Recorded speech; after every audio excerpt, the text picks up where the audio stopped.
Se on morjes, 6. päivä maaliskuuta.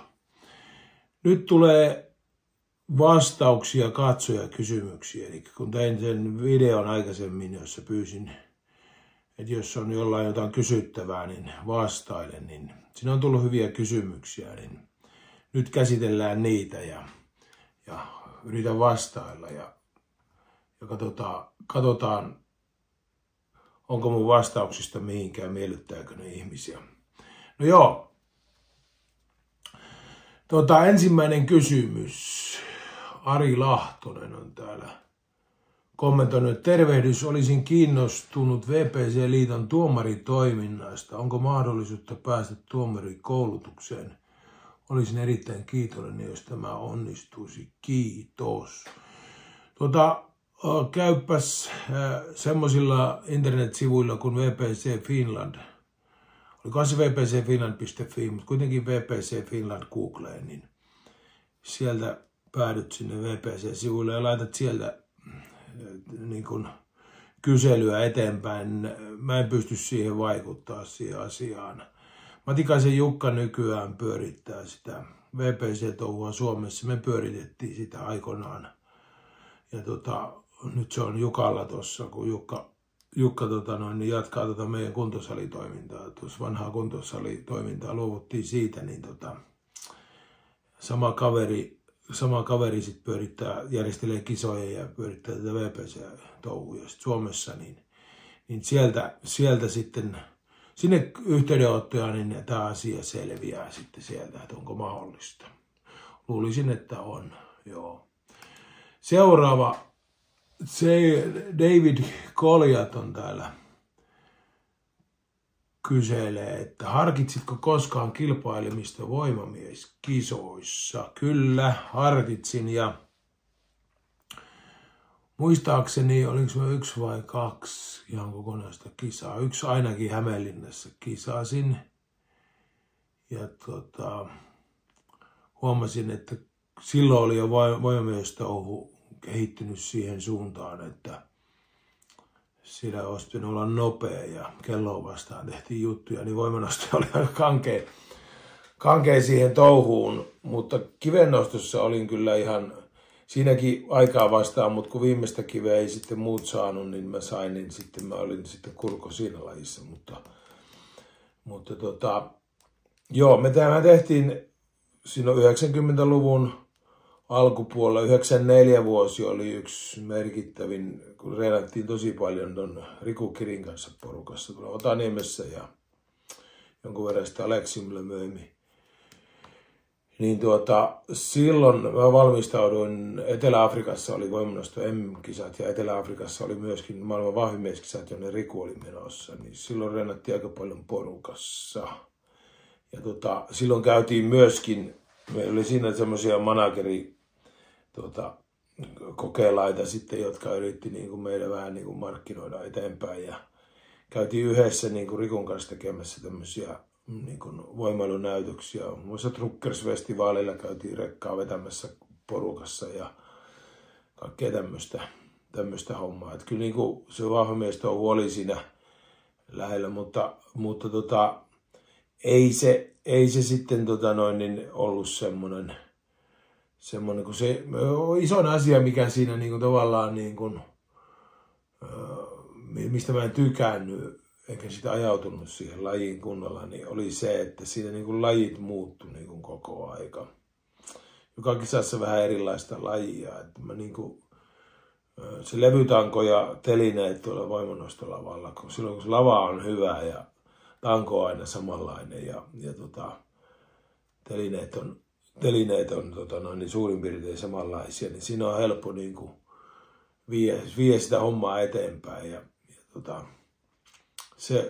se vaan oli. Ja sitten tietysti itselle, kun oli intohimoa siihen, niin sitten tuli myös siitä liiketoimintaa ja myöskin harrastus muutenkin kuin nostamisena, että tykkäsin omistaa kisapaikkoja ja sitten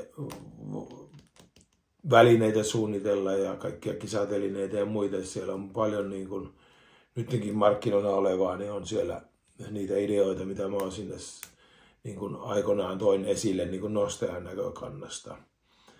Ja tälleen, niin kyllä se voimanosto oli kuitenkin se mulle se niin kuin semmoinen tärkeä. Tuntui vähän vieraalta se voimamieshomma ja siihen se olisi lähtenyt, niin sitten tietenkin olisi se sinnekin kehittynyt, mutta se olisi pitänyt sitten muuttaa harjoittelut ihan toisenlaiseksi. Jättää syvemmät kyykyt pois ja vajalta kyykkiä ja juoksennella ja näin, että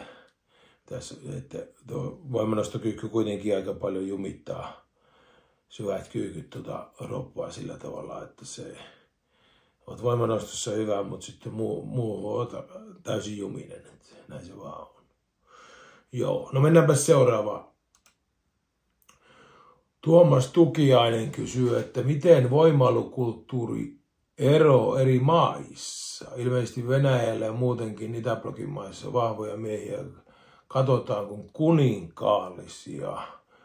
Sun aikanahan varustennosto oli suuressa suosiossa ja raavkisoja ei paljon edes järjestetty. Mutta jos olisit saanut valita, niin olisitko kisannut mieluummin raakana vai varustella? Joo, tässä on useampi kysymys. Eri maissa, no kyllähän se eroaa eri maissa. Suomessahan, niin kun, jos ajatellaan niin kun asukaslukusuhteessa, niin Suomessahan voimanosto on aika iso laji. Mutta Amerikka, josta tämä laji on syntynyt, niin siellä se nyt ei ole niin iso laji niin kuin asukaslukusuhteessa. Jo Itäblokissa niin kuin kaikki urheilu on niin kuin, muun muassa yksi tapaus tuossa, mikä julkaisinkin tuon täällä YouTubessa sen 07 vuoden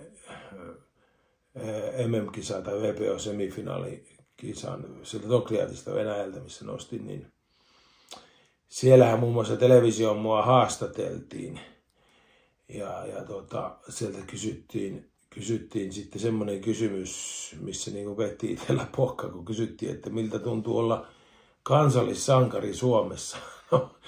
No ei, ehkä Venäjällä tämän tasoinen voimanostaja voisi olla kansallissankari, mutta tai joku painonnostaja tai muuta, mutta hei, Suomessa on enemmänkin sylkykuppina voi olla, että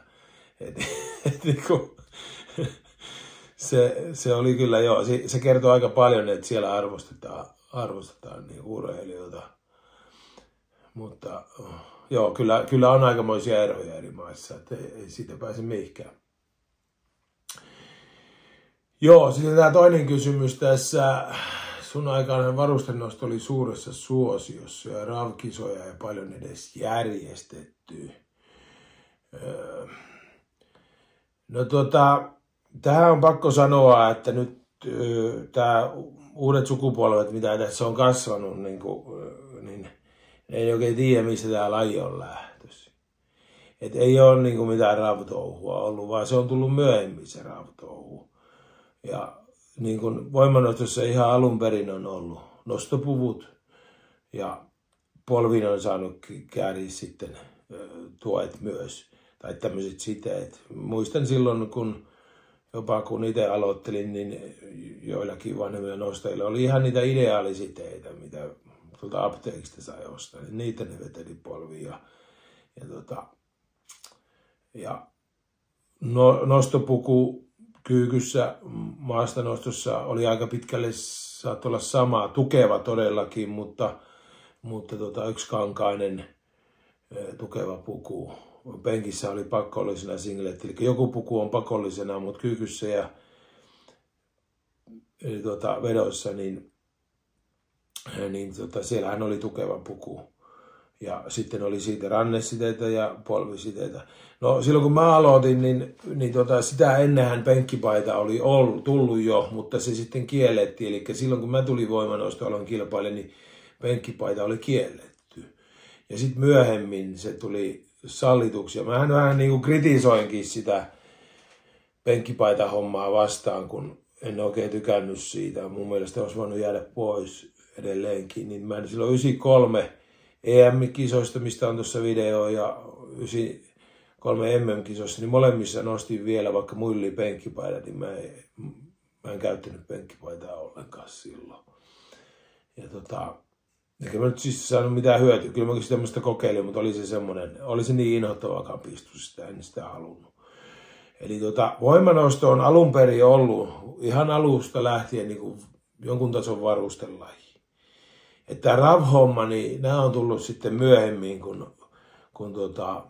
okei, myönnän kyllä sen, että penkkipaidan tulo sitten takaisin, niin pilasi tämän tavallaan. Että sinne penkkipaidat lähti kehittymään sitten silleen, että se muuttui niin kuin eri lajiksi kokonaan. Ja se niin kuin ruokki varmaan tähän sitten tarvitaan niin kuin, ihmiset, ketkä ei osaa nostaa sitten niille, niin eikä halua opetella niitä, niin se sitten on niille joku toinen luokka. Sitten sitä kauttahan tämä RAV-touhu tuli. Et niin kuin, sitten tämä jatkuu tämä kysymys täällä, että olisitko kisannut mieluummin raakana vai varustella, mutta jos olisit saanut valita, niin olisitko? No kyllä mä niin kuin tykkäsin niin kuin tästä ihan alkuperäisestä voimanostosta, että niin kuin siihen laitettiin se nostopuku. Se saattoi olla jopa semmoinen, että saat itse olkaimet ylös. Ja se kuitenkin niin kuin sitten tukee vähän sen, että semmoisessa paketissa tuossa niin kuin tavallaan niin kuin vammoilta suojaa. Polvisiteet oli semmoisia paljon miedompia, mitä mä tykkäsin tuolla ihan pro-aikaankin, vaikka oli todella tukevat varusteet, niin tykkäsin käyttää sitten niin tuommoista pehmeämpää sidettä alkuperäistä. Niin ne varusteet, niin tämä laji oli niinku ihan oikein. En olisi lähtenyt mihinkään RAV-hommaan varmastikaan mukaan. Ja tuskin olisi silloin ollut tarvettakaan, jos ei se penkkipaita pilannut sitä hommaa. Ja sitten on tullut noita liittoja älyttömästi, liittotouhuja tuohon, niin sehän on sitten synnyttänyt, kun niihin kaikkiin tulee sitten RAV-luokka ja sitten tulee varusteluokat. Ja on single-ply-luokat ja on multiply-luokat. Et itse niin kuin tänäkin päivänä, että jos niin kuin tarvitsisi aloittaa alusta kaikki, että rakennetaan maailma uudestaan, niin tämä laji myös rakennettaisiin uudestaan, niin ei siellä tarvittaisi näitä eri luokkia, vaan tehtäisiin semmoiset miedot varusteet tuohon ja säännöt niille ja niillä mentäisiin. Penkkipaita voisi olla ihan hyvin pois kokonaan. Ei semmoista niinku, en niinku näe niinku siinä, ei siitä saa semmoisia kiksejä. Et enemmänkin niinku sai kiksejä sitten kun laittoi jonkun farkkupaidan päälle. Niinku, että se oli mukava päälle. Ja sitten se nyt ei tietysti auttanut niin paljon, mutta kuitenkin auttoi sen verran, että sitä kannatti käyttää. Joo. Tämmöinen vastaus näihin. Joo, tuosta sitten seuraava Liikasto nimimerkillä. Kovia nostoja. Minkälaisia RAV-tuloksia sulla on parhaimmillaan ollut? No, ei ole kisatuloksia. No joo, on tavallaan penkissä IPF:ssä, niin mikähän mulla oli. Pitääpäs tuosta, no joo, en mä saa nyt kaivettua, mutta mulla on ne kisatulokset tuolla se Kometalle sivuilla kaikki, mutta siellä niin kuin, sieltähän se näkee, mitä mä oon kisoissa nostanut, päälle 200. Ja no joo, salinostoina sitten, niin no joo, vielä kisanostoihin, niin kyllähän mä niin kuin, muistaakseni Etelä-Afrikassa vedinkö mä maasta niin kuin semmoinen uimapuku päällä, se ei ollut, eli tavallaan raakana vyö oli kyllä, mutta vedinköhän me siellä 350 vai päälle sitten niin kuin kisassa, 110 IPF kisassa, että siinä ne RAV-kisanostot on mulla. Mutta sitten salilla, niin muistan 245 on isoin raakapenkki, semmoinen salinosto. Ja no en mä ole mitään raakamaksimeja ottanutkaan sitten missään kyykyssä koskaan, enkä hakenutkaan, enkä vedossakaan. No mä oon vedossa vetänyt ilman pukuun, niin jalkojen takaakin on vetänyt 360 kolmosen ja olikohan vetänyt vielä isommallakin jonkun kakkosen. siinä sitä tavallaan sitä raakatouhua. Ja tuossa nyt ihan viimeisien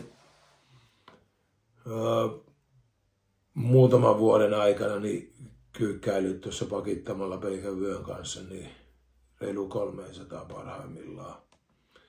Mutta en ole hakenut edes mitään maksimeja, että jos silleen, ja varsinkaan silloin kun oli oikein kunnossa, niin varustekunnossa, niin eipä se raakanosto niin tunnukaan, kun hermotus on ajettu, tarkoituksella reenattu kaikkien vastuskumien ja painovapauttajien ja muiden kanssa, erikoistankojen ja muiden maksimireenillä niin nimenomaan se kunto sinne, että on niin tavallaan hirmuisessa lyönnissä vaikka kyykyssä niin pelkän briefsin kanssa.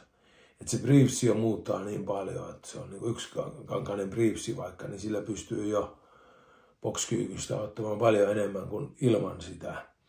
Ja varsinkin sitten kun hermotus on ajettu siihen. Sitten kun se kunto oli niin kohdallaan siinä, niin sitten alettiin laittamaan muuta varustetta siihen päälle, niin johon alkoi toimimaan. Joo. Ja aika pitkälle hermotushommia miten nuo varusteet toimii ja miten raaka toimii myös. Jos olet raakakisoihin menossa, niin pitää reenata myöskin sitten hermotus on kohdallaan sinne. Et silloin ei voi olla varusteella vahva, jos on niin kovassa raakakunnossa ja reenannut sitä varten. Ja päinvastoin myös. Raakanosto tuntuu ihan paskalta silloin, kun on oikein hermotus kohdallaan noihin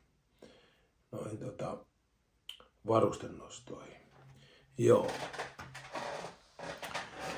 Joo, en tiedä miellyttikö tuo vastaus, mutta toivottavasti. Joo, sitten mennään seuraavaan. Jussi Mäntylä kommentoinut, että kaikki suomalaiset, eli liittyen näihin videoihin, kun aloin näitä videoita, näitä vanhoja VHS-ä kääntelee tuohon ja julkaisee, niin joo, kaikki suomalaisten edesottamukset kiinnostaa, joten laitan vaan kaikki materiaali pikkuhiljaa tulemaan, mitä löytyy. Voi vaikka leikata vain suomalaisten nostot tai muuta semmoista.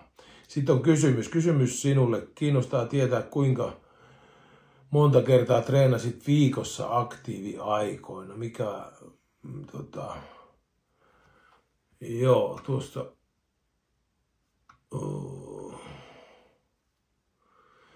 No joo, mä jo näihin videoihin liittyen, niin lisää tulee vielä materiaalia. Siellä on paljonkin julkaisematta ja paljon on kasetteja vielä kääntämättä. Niitä tulee joo. Mutta kuinka monta kertaa treenasin viikossa, mähän treenasin, oli maanantai, tiistai, torstai, perjantai, lauantai. Eli 5 kertaa viikossa mä treenasin aika pitkälle silloin 2000 vuoden loppuun saakka. Ja siitä vaiheessahan mulla treeni muuttui niin kuin semmoiseksi niin kuin maksimitreeniksi. Eli joka viikko mentiin sitten maksimiin.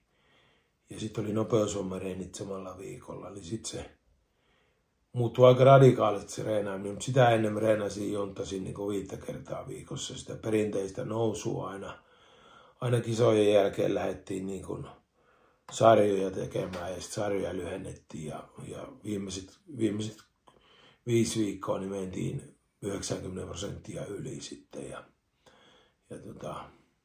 semmoista junnaamista se oli se reenaaminen ennen sitä, mutta tämä muuttui sitten radikaalisti tämä reenisysteemi, tämä sitten Westside reenisysteemin pohjalle. Sieltähän me niin kuin Westside reenisysteemi tuli, sitä kaikkea mitä siellä oli niin kuin siihen aikaan saatavilla, niin testasin itselle. Ja sovelsin sieltä, heitin semmoiset, mitkä koin, niin kuin, että nuo ei toimi mulle, niin pois. Ja sitten poimin sieltä omat toimivat jutut ja sitten sovelsin ne vielä itselleni ja sinne ohjelmaan ja muuta. Ja sotkin sitä perinteistä reeniä vähän sinne joukkoon. Ja siitä tuli semmoinen, ja erikoistangot, ketjut, vastuskumit, kaikki nämä nousi niin kuin isoon rooliin sitten tuossa. Ja myöskin sitten toi kyykkyhän perustuu aika pitkälle siihen, että piti saada hirmuiset pidot noihin isoihin kyykkyihin, tuohon keskivartaloon, selkään keskivartaloon takaosiin. Ja sitten tulin siihen tulokseen, että se kampertangolla, mutkatangolla tehtävä korkea hyvää huomenta liike Good Morning, niin se eri virityksillä vastuskumia välillä ketjuu, välillä painovapautta ja no muuta, niin se nousi semmoiseksi liikkeeksi, että se piti olla aina, kun maksimikyykky on, jos oli maanantaina, niin sitä edeltävänä maanantaina piti olla se Good Morning, koska se isot kyykyt niin onnistuu ainoastaan sen Good Morningin jälkeen. Tuntui niin kuin, että siitä piti saada pitoja sinne. Ja sitten kun pitkään reenasin sillä tavalla ja kehitystä tuli valtavasti, niin sitten kokeilin, että jätettiin se Good Morning pois kokonaan. Niin vaan tuli tulokset alaspäin rajusti. Ja alkoi niin kuin, se mitä oli kyykännyt, niin 40 kiloa siitä pois, niin tuntui niin kuin painavalta selässä. Ja ei sinne tarvinnut kuin yksi taas maksimi Good Morningia ottaa niin kuin hirmuisella raudalla, niin taas oli kyykkytanko kuin höyhen. Se ei painanut mitään selässä. Että se oli todella hyvä liike. Ja sitten mä sanoinkin, että silloin kun 500 kyykkykunnossa olet, niin 550 kiloa pitää ottaa yläkuormaa niin kuin tuohon Good Morningiin. Sitten ollaan niin kuin alueella. Mutta se nimenomaan niin kuin piti tehdä sitten lajiomaisesti, eli ei liian syvä. Ainoastaan käännettiin selkä siihen kulmaan jalat suorana, missä selkäkulma on kyykyssä niin kuin pahimmillaan. Ja siitä puristamalla ylös. Ainoastaan semmoista lyhyttä. Sehän näyttää naurettavalta liikkeeltä, ikään kuin se olisi niin kuin joku vajaa kyykky, että tuosta ei ole mihinkään. Mutta sinne kun laitetaan tarpeeksi rautaa, niin ei muuta kuin tervetuloa kokeilemaan, niin on muuten kova liike. Ja sitten myöskin miten ison hyödyn siitä saa kyykkyyn. Todellakaan rauta ei paina enää sen jälkeen mitään selässä, kun sitä alkaa tekemään. Joo. Ja sitten jos syvemmälle se tehdään se kulma, että mennään, niin silloinhan rauta luonnollisesti vähenee tangosta. Eli se ei tavallaan palvele sitten kyykkyä. Et niin jos syviä Good Morningeja tehdään, niin ei silloin pysty tekemään niitä niin isolla painolla kuin sitten taas sitä vajaata, joka se rauta myöskin palvelee sitä isoja kyykkyjä. Joo. Minkälaista ruokavaliota noudatit? No joo, mä oon ollut aina niin kuin aika huono syömään hiilihydraatteja, että niin kuin on syönyt aika pitkälle protskupitoista ruokaa. Ja muistan silloin, mitähän se oli, 90-luvun alkupuolta se oli, joo. Niin mähän olin silloin tämmöisellä Atkinsonin dietillä vuoden päivät, ettei syönyt hiilareita juuri ollenkaan. Et se oli tosi minimissä se hiilari. Eli mulla oli niinku, epäiltiin pohjukassuolen tulehdus, oli vatsahaavaa silloin ja lääkäri sanoi, että pitäisi niellä semmoinen putki tonne, niin en suostunut nielemään ja silloin muutin ruokavalio semmoiksi, jätin hiilarit pois, eli syötiin pelkkää niin kuin rasvaa ja protskua. Se olin puolustusvoimissa vielä töissä tuolla, niin siellä porukka ihmetteli, kun kahvitunnillakin kaadoin kuohukermaa raajuustopurkkiin ja raajuustosekaan ja paksuja juustopiittejä söin ja metwurstia siellä välissä ja lihaa ja juustoa. Kaikkea tämmöistä vedeltiin. Ihmiset katsoivat vähän hitaasti, että mikä homman nimi. Kyllä toimi hyvin ja sain mahan kuntoon sillä ja sitten myöhemmin aloin hiilaria vähän ottaa siinä. Mutta mä oon aina tykännyt, niin kuin, ei oikeastaan tee mieli mitään hiilarihöttöä hirveästi. Että vähän se jotain perunaa joskus, riisiä ja tämmöistä on tullut. Ja pastaa tietysti, mutta pääsääntöisesti sitten protskua. Mitähän muusta mä tuosta ruokavaliosta sanoisin. Nythän se tietysti on muuttunut. Nythän mulla on niinku maha parhaassa kunnossa mitä koskaan. Et mulla on niinku gluteeniton ruokavalio ja tavallaan maidoton juustoja pystyn syömään, mutta normaali suomalaista maitoa en pysty tuolla ulkomailla pystyy, en tiedä, Suomessa prosessoidaan maito sillä tavalla. Ei ole laktoosiongelmaa, koska tuossa oli jopa antibioottikuuri, antibiootti sisälti laktoosia, niin ei ollut maan kanssa mitään ongelmaa siitä laktoosista, mutta se maito prosessoidaan Suomessa niin pilalle, että sitä ei siedä, että se pilaa ihan täysin niin kuin kaiken maailman niin kuin sairauksia, alkaa tunkemaan päälle iho-ongelmia ja muita, jos juo tuota suomalaista maitoa tai maitotuotteita. Mutta juusto, en tiedä miten se tehdään sitten sillä tavalla, että sitä pystyy kuitenkin syömään. Joo, ja gluteenitonta, tällähän jauhotkin pilataan, että se, sieltä ne parhaat ainesosat menee teollisuuteen tuonne kaiken näköisiin juttuihin ja sitten ihmisten ravinnoksi. Tulee sitten sieltä ja sitten siihen jatketaan keinotekoista gluteenia, niin sitä ei siedä myöskään elimistö niin kuin yhtään. Että se on nyt onneksi gluteenittomat tuotteet on kehittynyt paljon, niin se on niinku hyvä, että niitä on tullut tuossa käytettyä. Joo. Mutta toivottavasti nämä vastaukset miellytti tässä kohtaa kanssa. Joo. Seuraava kysymys. Joonatan on kysynyt, että kovat tulokset sulla itse maastavetoa alkanut ottamaan, kun tykkään. Olen 50-vuotias äijä, mutta puhtaasti saanut 160 kiloa ja tuntuu kevyeltä vielä, mutta 180 kiloa hylättiin. Niin millain tuota tekniikkaa kannattaisi treenata? 180 hylättiin. Käsitänkö nyt oikein, että olet käynyt kisoissa ja se hylättiin 180? Jos näin, niin silloin olisi kannattanut kysyä tuomarilta, että minkä takia se hylättiin. Että yleisimmät syyt maasterostossa, jos ne hylätään, niin on reisikannatusta. Eli just silleen, niin kuin nämä vahvamieskisoissa vetää niillä remmien kanssa, että ne hivuttaa sen tuohon polven päälle sen raudan ja sitten alkaa työntää niin kuin roppaa, niin kuin jalkaa sinne tangon liusuttaa tavallaan sitä tankoa reittä pitkin,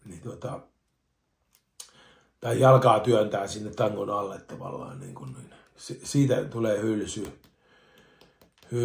Se on niin kuin yleisin juttu, yksi yleisimpiä juttuja. Joo. Ja onko sitten tullut valmiiksi vetoa, se on toinen juttu sitten, että jos ei ole ihan valmis sitten polvet koukussa tai muuta, joo. Millain tekniikkaa kannattaisi treenata? No, tämä on vaikea selittää. Kaikkein paras olisi, kun olisi joku. Itse tykkäisin neuvoa niin kuin ihmisiä silleen, että ollaan siinä treeneissä ja laitetaan rautaatankoja, nostetaan ja sitten neuvotaan ja nostetaan ja neuvotaan ja nostetaan. Ja jokaiselle ne löytyy ne omat tekniikat sitten ihan välitysten mukaan, että ei ole niin kuin semmoista. Nyt on ollut iloton vanhemman likan kanssa tuossa reenailla, kun sillä on niin kuin aika pitkälle samannäköiset välitykset kuin mullakin, niin toimii aika pitkälle samanlaiset nostotekniikat sitten, mutta jos on niin kuin on pitkää selkää ihmisillä ja lyhyttä selkää ja pitkää raajaa ja lyhyttä raajaa, niin pitää vähän niin kuin, se tekniikka on vähän niin kuin sen mukaan mennä. Joo. Mutta rautaa on hyvä laittaa. Esimerkiksi jalkakyykyssä, niin tangolla ei edes pääse, pelkällä tangolla niin ei edes pääse kunnon asentoon. Vaan siihen tarvii olla vähän rautaa, koska se rauta pitää sut pystyssä, kun sinne kantapäälle pitäisi saada painopiste, niin tyhjällä tangolla ei pysy pystyssä sen kanssa. Joo, sit jatkuu. Että mulle sanottu, että ihan sillä lailla tangolla treenataan sitten tekniikkaa kyykyssä ja muassa siihen. Siis vuoden harrastanut, toki salilla käynyt jo ihan Ipanasta, että olisiko neuvoja. No joo, tuossa tuli neuvoja, että vaikea niin kuin tälleen neuvoa, että se pitäisi niin kuin tuolla salilla treenien painojen kanssa yksinkertaisesti treenata ja neuvoa, niin sieltä se tulee. No joo, toivottavasti tämä miellytti tämä vastaus. Sitten Make. Kysymys. Voimannostossa kisaillaan penkki, maastaveto, kyykky. Näitä varmaan tehdään joka viikko. Liittyy kaikki harjoittelu näihin. Tarkoitan sitä, tekeekö voimannostaja hauisliikkeitä tai onko se kuinka pelkostetympää versus kehonrakentajan harjoittelu. Tarviiko treenata takareisia hauista pohkeita? Kukaan ei ikinä kerro YouTubessa voimannostojen harjoittelusta. Podausta kyllä löytyy. Joo, no sehän on ihan jokaisesta itsestä kiinni, miten haluaa reenata ja mitä haluaa reenata. Totta kai hauiskääntöäkin pitäisi voimannostajan tavallaan ajatella se, että sehän on niin kun yläselkää reenataan kovaa. Ja yläselän selkää tarvitaan voimannostossa. Joka lajissa, penkissä se on vastaliike, maastanostossa, kyykyssä, kaikissa pitää olla kunnossa. Niin myöskin hauis yhdessä. Niin kun, eihän se ole balanssissa ollenkaan, jos hauis ei ole kunnossa ja yläselkä on, kun ne on kuitenkin niin kuin ihan sama, niin kuin yhdessä toimii sitten.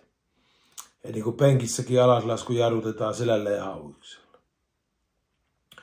Joo. Kyllä, ja jokainen niin kuin, tavallaan niin kuin, no voimannostoja tietysti pääliikkeitä, ja no silloin kun täällä maksimia reenataan, niin silloinhan siellä on niitä hyvää huomenta liikkeitä, ainakin itsellä ollut, ja jalkakyykkyjen maastavetoja ja variaatioita niihin, ja penkkipäivinä penkataan ja näin, mutta kyllä siellä apuliikkeet. Keskivartaloa reenataan paljon, yläselkää reenataan paljon, ja kyllä totta kai, ja totta kai sitten tämä apuliikkeet, kaikki tämmöiset hifistelyt, kehorakennusmielessä, ne niin kuin tavallaan niin kuin kisan jälkeen, ainakin itse tykkäsin reenata niitä niin kuin vahvemmin silloin, ja sitten ne hiljalleen jätettiin portaattomasti pois sitten, että viimeiset 3 viikkoa ennen kisaa, siellä oli ainoastaan oikeastaan yläselkää ja keskivartaloa, kun reenataan niin kuin apuliikkeenä. Ihan tarkoituksella jätetään sen takia pois, ettei niistä tule mitään jumia sitten sinne. Eli irrotetaan se kunto, avataan se kunto. Kyllä, ja mutta silloinhan tuo oli kyllä vanhalla perinteisellä voimannostoreenillä, mitä mä vielä viime vuosituhannella reenasin, niin kuulostaa aika raflaavalta, kun puhuu vuosituhannesta, mutta kuitenkin joka tapauksessa 2000 vuodesta lähtien sillä maksimireeniä tehnyt ja nopeusvoimareenejä, mutta sitä ennen tosiaan reenattiin sitä niin kuin sarjoja pääliikkeessä, mutta siellä oli myös vahvasti apuliikkeet mukana. Oli vinopenkkinousuja ja oli kaiken näköistä ja siihen oli aina niin kuin olkapäitä reenattiin, hauiksia, ojentajia ja kaikkea. Niin kuin, kyllä ne kuuluu joo ohjelmaan. Joo, ehkä tää en tiedä miellyttikö, mutta vastaus, mutta joo, kyllä mä näen, niin itse tykkään. Ja kyllä sitä niin kuin ihan mielelläänkin välillä hakee pumppia tuohon vastapainoksi tuohon, silloin kun kisat ei ole lähellä. Niin ei siinä mitään, kyllä se toimii tuo bodyhomma. Sitten seuraava kysymys, eli mielenkiintoista materiaalia. Muutitko Ano harjoittelutyyliä, kun siirryt niin sanottuihin rahakisoihin? No niin, nythän mä julkaisin äskettäin, eilen julkaisin sen VPC 2000 Las Vegasin kisavideon.